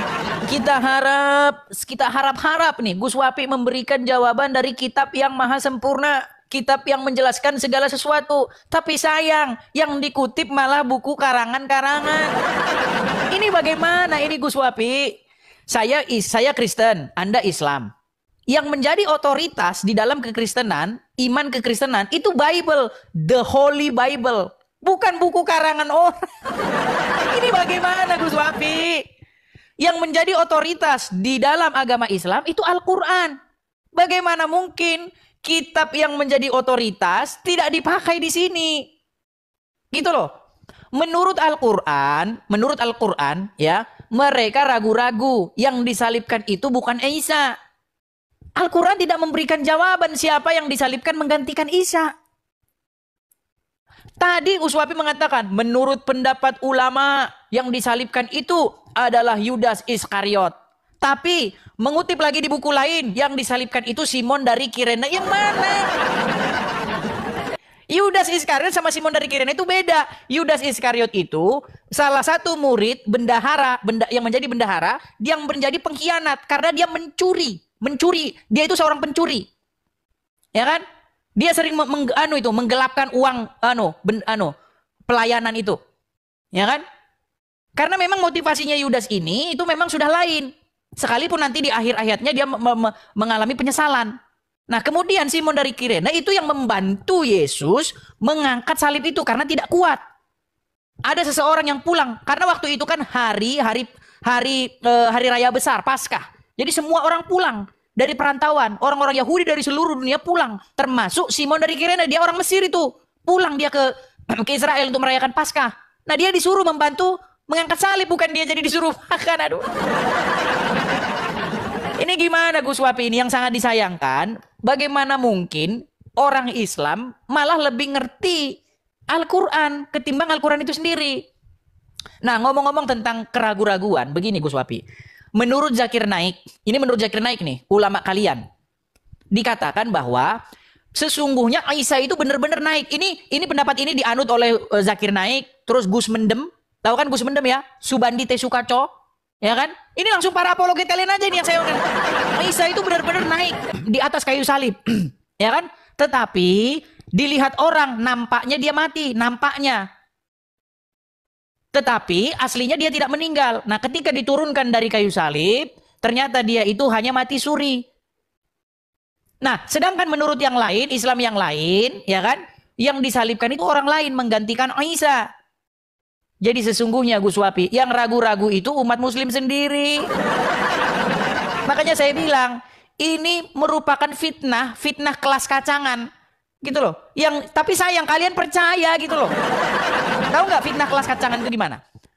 Presiden pertama Republik Indonesia itu Soekarno. Ada orang bilang, tapi orang dari Arab yang ngomong, 700 tahun setelah peristiwa, bilang begini, Presiden pertama Republik Indonesia itu bukan Soekarno. Terus siapa? Pokoknya bukan Soekarno. Nah, terus mereka percaya.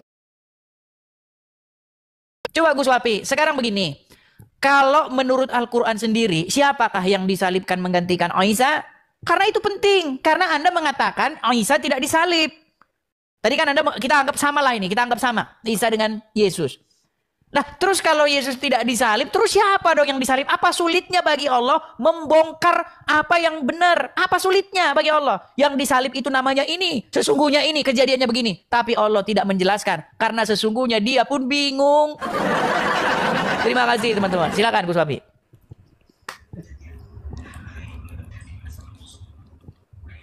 Makin berat ini saudara-saudara ini.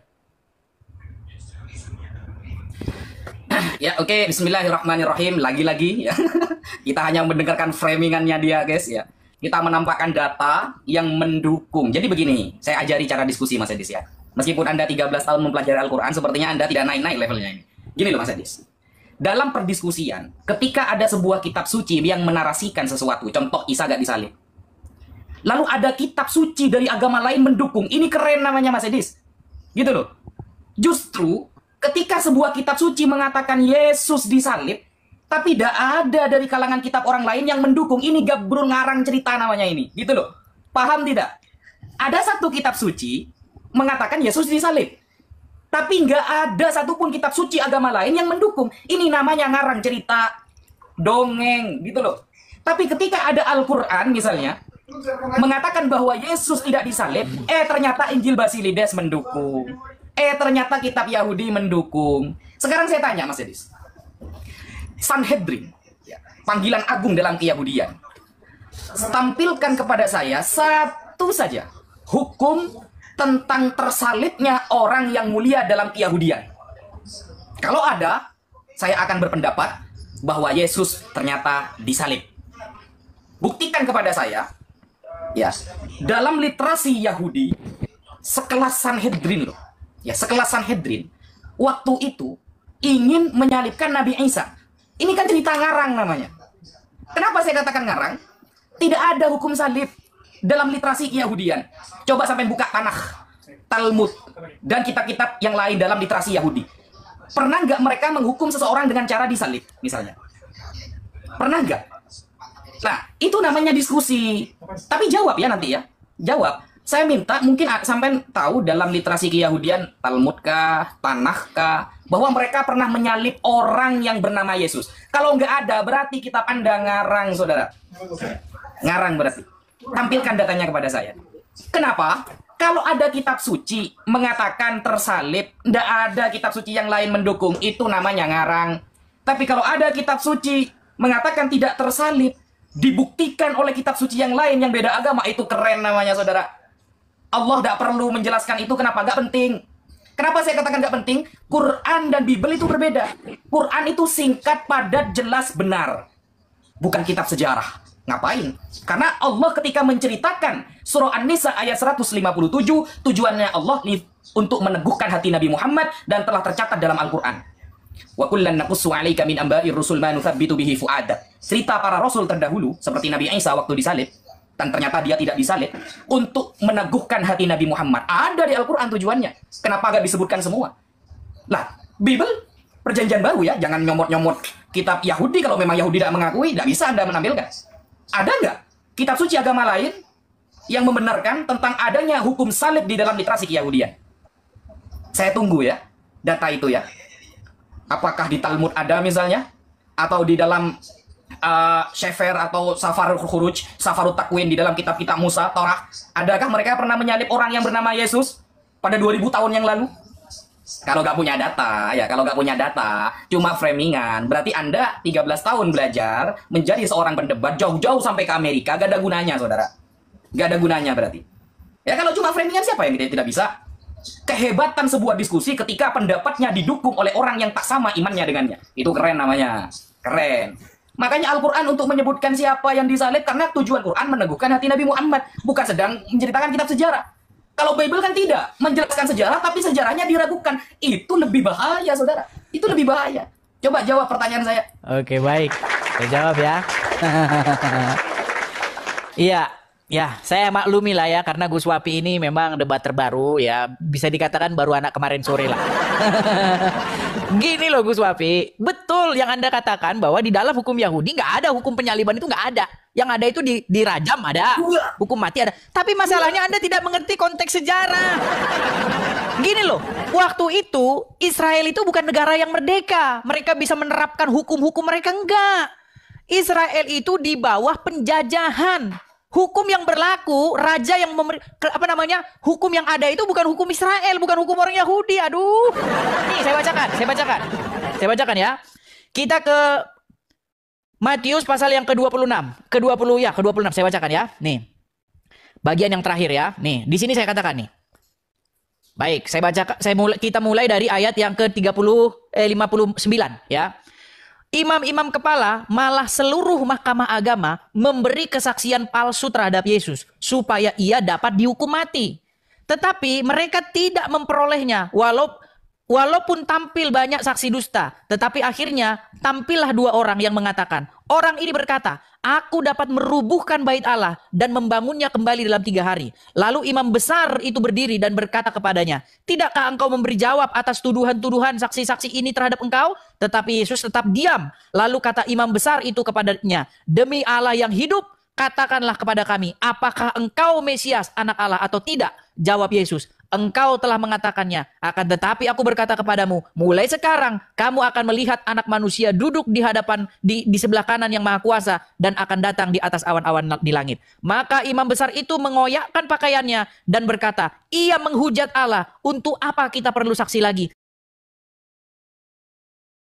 Nah, apakah Sanhedrin atau sidang mahkamah agama Yahudi berhak menjatuhkan hukuman mati? Nggak berhak, orang mereka yang di bawah penjajahan kok.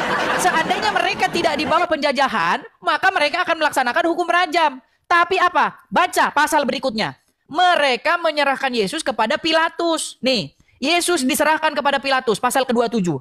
Ketika hari mulai siang, semua imam-imam kepala dan tua-tua bangsa Yahudi berkumpul dan mengambil keputusan untuk membunuh Yesus. Maka mereka membelenggu dia, lalu membawanya dan menyerahkannya kepada Pilatus, wali negeri itu. Nah, jadi yang menjatuhkan hukuman penyaliban itu adalah pemerintahan penjajahan. Pilatus, makanya di dalam pengakuan iman rasuli yang menderita sengsara di bawah pemerintahan Pontius Pilatus. Gitu loh.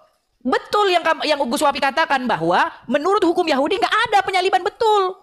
Tapi masalahnya kan negara Israel pada waktu itu di bawah penjajahan. Sama kayak negara kita waktu dijajah Belanda, hukum-hukum wilayah nggak ada, yang dipakai hukum Belanda. Gitu loh. Seperti itu. Makanya mereka tidak bisa main hakim sendiri. Karena ada pemerintah penjajah yang punya otoritas di situ. Nah, makanya kalau kita bicara Bible, kita bicara sejarah. Tapi kalau kita bicara Quran, kita bicara mimpi. Kita bicara mimpi dan hayalan. Contoh nih. 700 tahun setelah peristiwa, muncul Muhammad di Arab. Di Arab munculnya, bukan di Israel. Ngomong, sesungguhnya mereka tidak menyalibnya. Mereka tidak membunuhnya, tetapi yang diserupakan. Loh, masa sih Pesan dari Allah setelah 700 tahun peristiwa ini tersembunyi, dipercayai oleh banyak orang. 700 tahun lamanya. Masa bikin jawaban hanya kayak begini? Seharusnya Allah itu memberikan jawaban yang tegas dan jelas. Yang disalib itu bukan Yesus, tapi namanya ini, peristiwanya begini, ceritanya begini. Itu baru maha tahu. Kalau begini namanya bukan maha tahu, maha ragu-ragu. Coba, menurut Al-Quran, siapa yang disalibkan menggantikan Isa? Siapa? Nggak jelas. Gimana sih? Melainkan yang diserupakan. Diserupakan gimana? Aduh, berat saudara-saudara. Aduh. Ya, silakan. Berat. Oke, bismillahirrahmanirrahim. Ada 2 pertanyaan yang belum tersentuh sama sekali oleh Mas Edis. 1. Apakah Mas Edis memiliki data yang lebih tua daripada Injil Basilides yang mengatakan bahwa Yesus tersalib? Ternyata tidak ada. Tidak ada ya? Tidak ada. Itu tidak terjawab, guys. Ya kalau cuma Bible saja yang ngomong, itu namanya kisah yang dibenarkan diri sendiri, saudara. Yang hebat itu, kalau ada sebuah kitab suci menarasikan sesuatu, didukung oleh kitab suci yang lain padahal beda agama. Wah, itu keren. Ada nggak yang lebih tua dari Injil Basilides? Yang menyalahkan tentang hal tersebut, yang membenarkan tentang sejarah tersebut? Nggak ada punya data dia. Itu yang pertama. Yang kedua, saudara, Mas Edis sudah membenarkan bahwa dalam Yahudi tidak ada hukum rajam. Dia selamat datang di kebenaran. Salib. Ya. Tidak ada hukum salib ya. Dan katanya Mas Edis ini, karena itu kepemerintahan Romawi katanya. Coba kita baca ya. Makanya baca Bible itu sampai hatam, Mas Edis. Baca Bible itu sampai hatam. Kalau bisa nanti Ramadan, Mas Edis itu ikut sholat taraweh, setelah taraweh hataman Bible gitu. Ini ya, kita bacakan ya. Kenapa Yesus itu sebenarnya ingin disalib? Ingin dibunuh. Alasannya kenapa? Coba kita lihat di dalam Yohanes 11, 45-43. Itu kan maksud bahwa Yesus ingin dibunuh. Banyak di antara orang-orang Yahudi yang datang melawat Maria telah dibuat Yesus percaya kepadanya. Tetapi ada yang pergi kepada orang-orang Farisi dan menceritakan kepada mereka apa yang telah dibuat Yesus. Lalu imam-imam kepala, ini ya, imam-imam kepala Yahudi ini, ya, dan orang-orang Farisi memanggil mahkamah agama untuk berkumpul dan mereka berkata, apakah yang harus kita buat sebab orang itu membuat banyak mukjizat? Wah, resah nih. Orang Yahudi resah karena Yesus banyak membuat mukjizat-mukjizat. Mereka melaporkan hal tersebut kepada Mahkamah Agung, saudara. Lalu Anda mengatakan itu tidak ada urusannya dengan Yahudi? Berarti Anda belum hatam membaca Bible. Lalu tidak ada tangan-tangan Yahudi? Oh, berarti Anda belum selesai membaca Bible. Ketika orang Yahudi resah karena Yesus banyak melakukan mukjizat, ingat, mukjizat itu untuk para nabi, bukan Tuhan, saudara. Tuhan tidak bermukjizat. Yang bermukjizat adalah nabi, rasul. Ini Yesus bermukjizat, orang Yahudi resah. Kemudian, apabila kita biarkan Yesus, maka semua orang akan percaya kepadanya dan orang-orang Roma akan datang dan akan merampas tempat suci kita serta bangsa kita. Wah, resah nih, takut orang Yahudi. Kalau sampai orang-orang percaya sama Yesus, maka Roma akan merampas bangsa kita. Itu semua rencana Yahudi. Semuanya kaki tangan Yahudi, saudara. Kemudian, di sini, apabila kita biarkan ya, sudah ya. Tetapi, seorang di antara mereka, yaitu Kayafas, imam besar pada tahun itu, berkata kepada mereka, kamu tidak tahu apa-apa, dan kamu tidak insaf, bahwa lebih berguna bagimu jika satu orang mati untuk bangsa kita daripada seluruh bangsa kita ini binasa. Bayangkan. Yang pertama kali mengusulkan pembunuhan tentang Yesus adalah orang Yahudi, saudara. Yahudi. Sampai ya, orang Yahudi bersekongkol dengan orang Farisi untuk ingin melanjutkan pembunuhan tersebut. Lalu Anda mengatakan ini tidak ada kaitannya sama Yahudi? Anda belum selesai membaca Bible Anda. Anda belum paham mengenai latar belakang pembunuhannya. Kenapa? Karena kalau kita baca nih ya, kalau kita lihat, karena orang-orang Yahudi sudah resah kepada Yesus, ya, lalu bersekongkol dengan orang Farisi maupun Saduki, maka di dalam Matius dikatakan ahli-ahli Taurat dan orang-orang Farisi telah menduduki kursi Musa. Sebab itu turutilah dan lakukanlah segala sesuatu yang mereka ajarkan kepadamu, tetapi janganlah kamu turuti perbuatan-perbuatan mereka, karena mereka mengajarkannya tetapi tidak melakukannya. Ini semua adalah rencana Yahudi dalam pembunuhan tersebut. Jadi lucu, ternyata ada penyalipan. Sedangkan hukum Yahudi telah Anda benarkan, tidak pernah ada hukum salib dalam Yahudi. Gimana? Apakah berarti dia dirajam atau disalib? Mari dijawab, Mas Edis. Baik, saya tanggapi ya. Saya tanggapi. Ya, jadi sayang sekali tidak disentuh oleh Gus Wafi ya, bagaimana statement Al-Quran ya, fitnah-fitnah yang diajukan Al-Quran, fitnah-fitnah kelas murahan tetapi dipercaya oleh umat. Tidak disenggol sama sekali.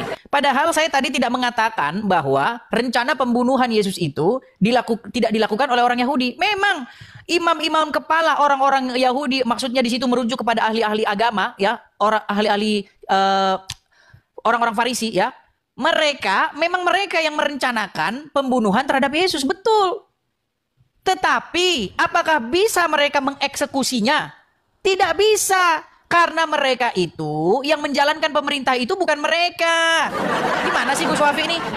Yang menjalankan roda pemerintahan, pengadilan dan lain sebagainya itu pemerintah penjajah. Makanya setelah mereka bermufakat, dibawalah ke Pilatus. Dibawa ke Pilatus, lalu mereka membawa saksi-saksi dusta dengan mengatakan bahwa Yesus ini seorang raja dan ingin melakukan pemberontakan. Tetapi walaupun begitu Yesus diam, dia tidak menjawab apa-apa. Bahkan Pilatus sendiri tidak menemukan kesalahan dalam diri Yesus. Makanya dia ambil air, cuci tangan dia. Aku tidak bersalah atas dosa orang ini. Serahkan kepada kalian, salibkan dia menurut kemauan kalian. Itu. Jadi yang mengeksekusi itu para prajurit Romawi. Mana ada orang Yahudi bisa melaksanakan hukuman mati? Negara kita kalau merdeka, yang melaksanakan hukuman siapa?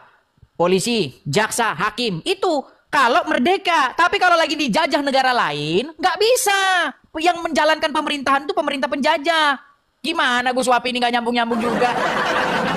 Nah, kenapa imam-imam kepala, orang-orang ahli-ahli Taurat dan orang-orang Farisi, mereka begitu tidak senangnya dengan Yesus? Pertama, ada banyak alasan. Pertama, mereka mengatakan bahwa Yesus meniadakan hari Sabat, ya kan? Terus sebenarnya bukan itu masalahnya. Masalahnya itu mereka itu takut kehilangan pengikut. Karena apa? Karena Yesus berbicara tidak seperti ahli-ahli agama dan orang-orang Farisi. Karena Yesus mengajar begitu berwibawa, banyak orang percaya kepadanya. Yesus melakukan mukjizat, perbuatan-perbuatan yang ajaib. Yesus mengkritik ahli-ahli agama, orang-orang Farisi yang kerjanya cuma duit.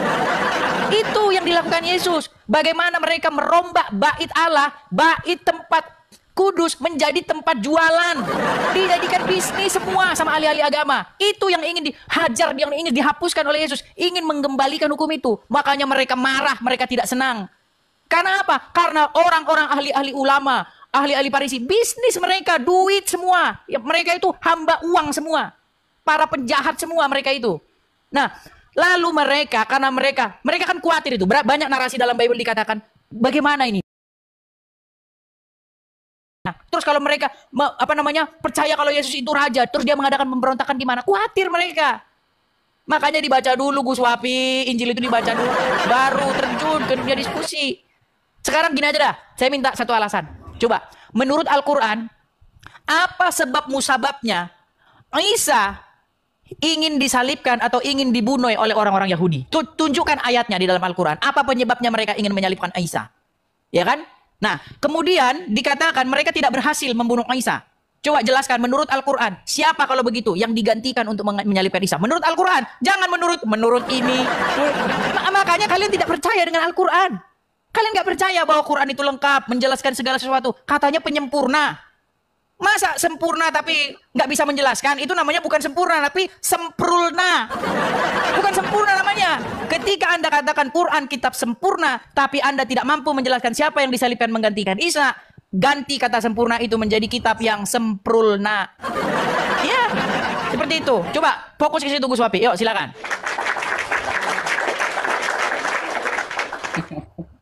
Berat, saudara-saudara, berat. Ya, silakan. Oke, bismillahirrahmanirrahim. Saya kira Mas Edis akan menampilkan sebuah data, guys. Ya. Dia selalu menuntut data, padahal dari awal ada beberapa data yang sudah saya ungkapkan, yang sudah saya tampilkan, ya. Data sudah saya tampilkan. Ternyata Mas Edis alasannya tetap saja. Data sudah ada di dalam kepalanya, makanya songkoknya sampai berwarna merah itu, sudah panas datanya itu. Ya, kenapa? Karena begini Mas Edis, ya. Kalau ngomong tanpa data itu susah, itu kan tafsiran Anda itu penjelasan tafsir Anda itu. Sedangkan saya dari tadi membaca ayat, ya, membaca tentang penulis-penulis terkenal dari kalangan kekristenan. Lengkap referensi saya.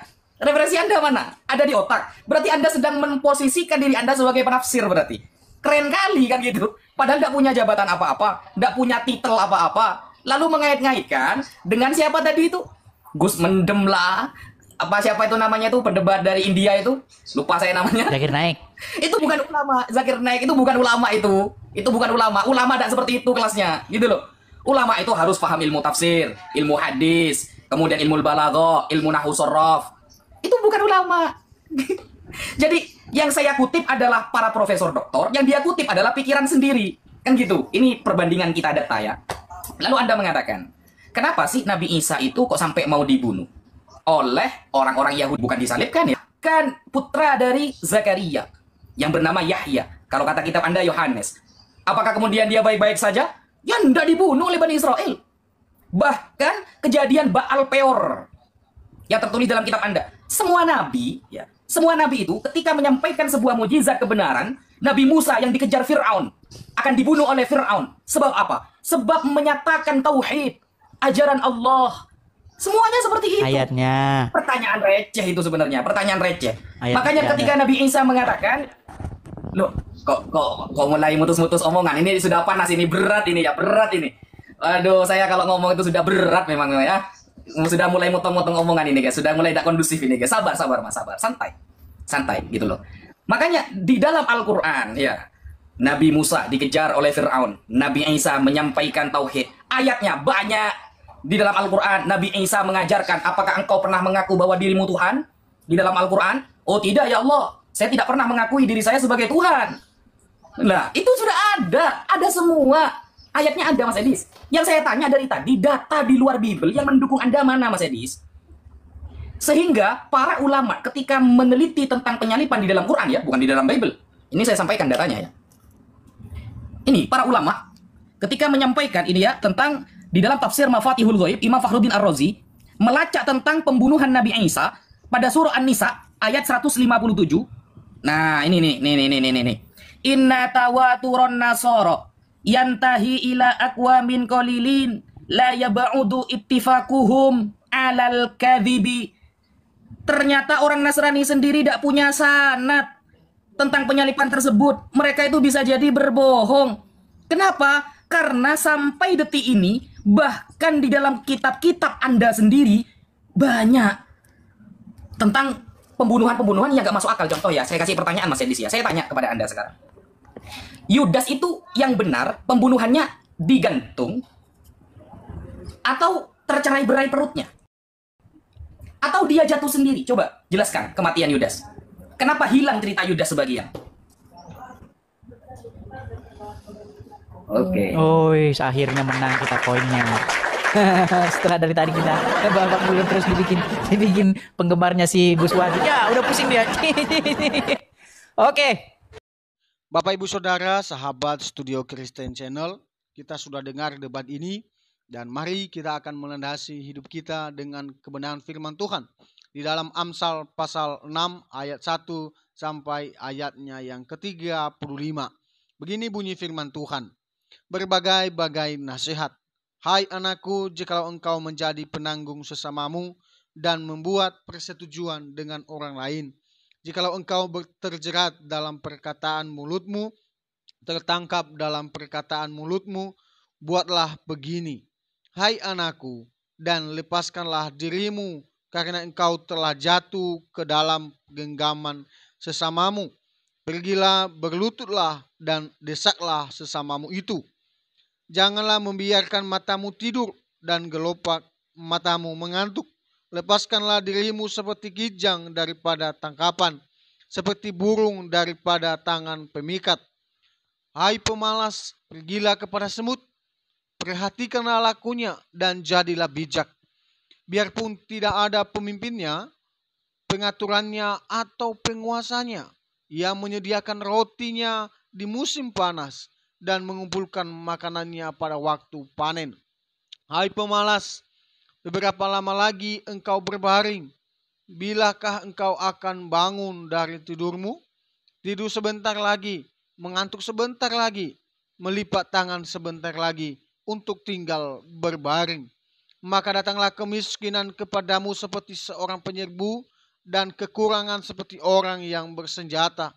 Tak bergunalah dan jahatlah orang yang hidup dengan mulut serong, yang mengedipkan matanya, yang bermain kaki dan mengunjuk-nunjuk dengan jari, yang hatinya mengandung tipu muslihat, yang senantiasa merencanakan kejahatan dan yang menimbulkan pertengkaran. Itulah sebabnya ia ditimpa kebinasaan dan tiba-tiba sesaat saja ia diremukkan tanpa dapat dipulihkan lagi. 6 perkara ini yang dibenci Tuhan, bahkan 7 perkara yang menjadi kekejian bagi hatinya. Mata sombong, lidah dusta, tanpa tangan yang menumpahkan darah, orang yang tidak bersalah, hati yang membuat rencana-rencana yang jahat, kaki yang segera lari menuju kejahatan, seorang saksi dusta yang menyerbu-nyerbukan kebohongan dan yang menimbulkan pertengkaran saudara. Nasihat-nasihat tentang perzinahan. Hai anakku, peliharalah perintah ayahmu dan janganlah menyia-nyiakan ajaran ibumu. Tambatkanlah senantiasa semua itu pada hatimu, kalungkanlah pada lehermu. Jikalau engkau berjalan, engkau akan dipimpinnya. Jikalau engkau berbaring, engkau akan dijaganya. Jikalau engkau bangun, engkau akan disapanya. Karena perintah itu pelita dan ajaran itu cahaya. Dan teguran yang mendidik itu jalan kehidupan, yang melindungi engkau terhadap perempuan jahat, terhadap kelicikan lidah perempuan asing. Janganlah menginginkan kecantikannya dalam hatimu. Janganlah terpikat oleh bulu matanya. Karena bagi seorang sundal, sepotong roti yang penting. Tetapi istri orang lain memburu nyawa yang berharga. Dapatkah orang membawa api dalam gelungan baju dengan tidak terbakar pakaiannya? Atau dapatkah seorang berjalan di atas bara dengan tidak hangus kakinya? Demikian juga orang yang menghampiri istri sesamanya. Tiada seorang pun yang menjamahnya luput dari hukuman. Apakah seorang pencuri tidak akan dihina apabila ia mencuri untuk memuaskan nafsunya karena lapar? Dan kalau ia tertangkap, haruslah ia membayar kembali 7 kali lipat. Segenap harta isi rumahnya harus diserahkan. Siapa melakukan zina tidak berakal budi. Orang yang berbuat demikian merusak diri. Malunya tidak terhapuskan. Karena cemburu adalah geram seorang laki-laki. Ia tidak kenal belas kasihan pada hari pembalasan dendam. Ia tidak akan mau menerima tebusan satupun. Dan ia akan tetap bersikeras betapa banyak pun pemberianmu. Demikian kebenaran firman Tuhan ini, Bapak Ibu Saudara. Kiranya kita tetap tekun, berdiri kokoh terhadap iman kita kepada Tuhan Yesus. Bila kita menjauhkan diri dari segala kejahatan, perzinahan, pertengkaran, dengki, bahkan kemarahan, mari kita saling mengasihi sesama dan saling mendoakan. Sekian saja Bapak Ibu Saudara, sehingga video ini juga memberkati kita, menguatkan iman kita kepada Tuhan. Sampai jumpa di video-video berikutnya. Tuhan Yesus memberkati kita.